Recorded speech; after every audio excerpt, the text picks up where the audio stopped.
This is EagleOps. Make sure to subscribe for more videos like this. At local time, this Russian patrol boat tracks something impossible on its radar. Ukrainian drones heading straight for Crimea's most protected airspace. What happened next would expose a fatal flaw in Russia's entire defense system. Suddenly, the drone operator screen exploded with light. 5 missiles streaked through the darkness. 30 million rubles of precision weaponry fired in desperation. But these weren't the targets Russia had trained for. As the smoke cleared, Russians saw something that shouldn't exist. Was still flying, completely untouched. Now inside Crimean airspace, these FPV drones had one goal in mind: take out the Russian defenses surrounding Mount Airy. But first, they had to survive something no one thought possible. On the beach below, a Russian Pantsir S-1 air defense system swiveled its radar dish frantically. This wasn't some leftover Soviet junk. This was their premier point defense weapon designed to destroy cruise missiles and protect important Russian sites. It had just burned through 30 million rubles worth of missiles without hitting a drone that cost less than an iPhone. As the drones continued, Mount Airy filled the thermal display, those distinctive domes crowning its summit like giant golf balls. The Pantsir fired again, this time switching to its 30mm cannons. Tracers painted light. Patterns across the darkness, beautiful and completely useless. The Russian operator had a problem he didn't understand. The Ukrainian drone was flying perpendicular to the radar beam at exactly 50 meters altitude, which created something called a Doppler notch. Radars don't just see objects. They measure how fast something is moving toward or away from them. If a drone flies sideways across the radar beam, its radial velic airspace close to zero, appearing like stationary ground clutter, so the system filters it out. Even worse, radar waves bouncing off the sea created ghost images below each drone. The tracking computer tried to average the real target with its reflection, sending missiles to empty air. These drones gave back 1/100th of the radar return needed to trigger proximity fuses. The missiles literally didn't recognize them as valid targets. As the Pantsir operator struggled to understand, more drones appeared on thermal feeds, converging like a swarm of mechanical wasps. The system detected them at 2 km, but missiles needed 1.5 km just to arm their warheads.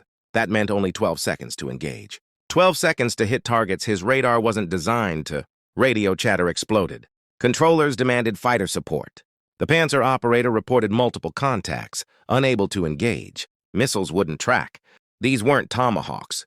They were tiny, fast, and invisible.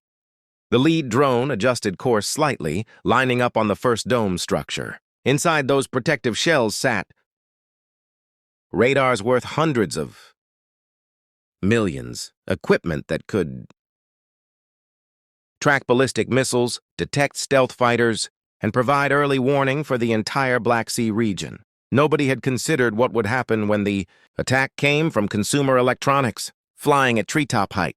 Behind the lead drone, others approached their assigned targets. The Pantsir operator could only report his failure. His commander's response was immediate: scramble fighters now. An Su-30 fighter dove through the pre-dawn darkness. Russia's answer to the F-15, but its BARS radar showed something that made no sense. Contacts appeared and vanished like fireflies, there one moment, gone the next. The radar needed 5 consecutive returns to confirm a target.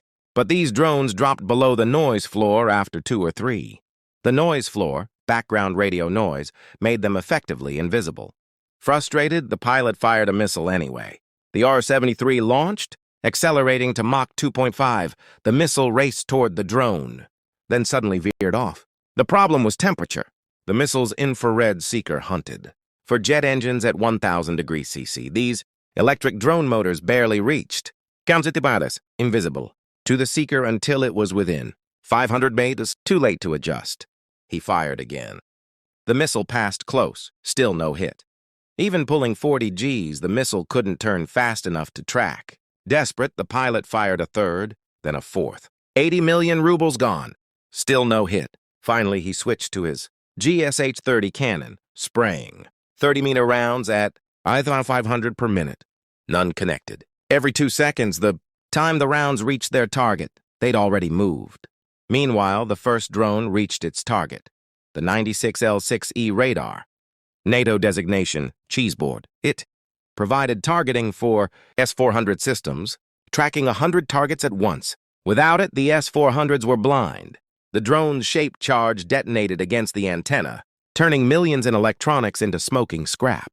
Now out of missiles, the Su-30 pulled up and reported failure. 4 missiles, hundreds of cannon rounds, 0 hits. More drones advanced unopposed toward Mount Airy, but new contacts began. The sea. 10 kilometers off Crimea's coast, FPV drones sat on launch rails aboard unmanned boats. The radar couldn't see them due to blind zones, simple geometry. Sitting high on the mountain, the radar couldn't detect anything below 43 meters within 10 kilometers. The boats cruised, just 5 meters above the waves, hidden by physics itself. These were relay boats, floating cell towers connecting drone operators safely in Odessa via encrypted links. Commands traveled from operator, boat, drone, and video feeds returned the same way. This allowed deep strikes into Russian territory without risking human operators. As dawn approached, more boats launched more swarms. The drones didn't form military formations. They scattered randomly, converging on the target like nature itself. Coastal radars ignored them, programmed to filter out anything under 20 knots as civilian traffic. These boats cruised at 15 knots, disguised as harmless vessels. Minutes later, the second swarm reached the domes. They hit weak points, maintenance panels never designed for direct attacks. Shaped charges tore through like paper. The Nebo-M, Russia's stealth tracking radar, was destroyed next. Without it, Crimea's S-400 batteries were blind beyond. The Podliot radar fell soon after, wiping out low-altitude tracking. Years of defense coverage disappeared in seconds. Nearby, a Russian BK-16 patrol craft opened fire, its guns blazing uselessly. The drones followed GPS coordinates and struck with mechanical precision. Back on the mountain, chaos reigned. The S-400 batteries, once feared, were useless. Their radars destroyed, their command post burning. The final drone hit the Itri command bunker, the nerve center of Crimea's western air defense. The shaped charge blew the reinforced doors apart. Fire erupted, ammunition cooked off, and whatever command capability existed there was gone forever. Without radars, without command links, Russia's entire defense network over Crimea collapsed. You've been watching EagleOps. Don't forget to subscribe for more incredible war stories.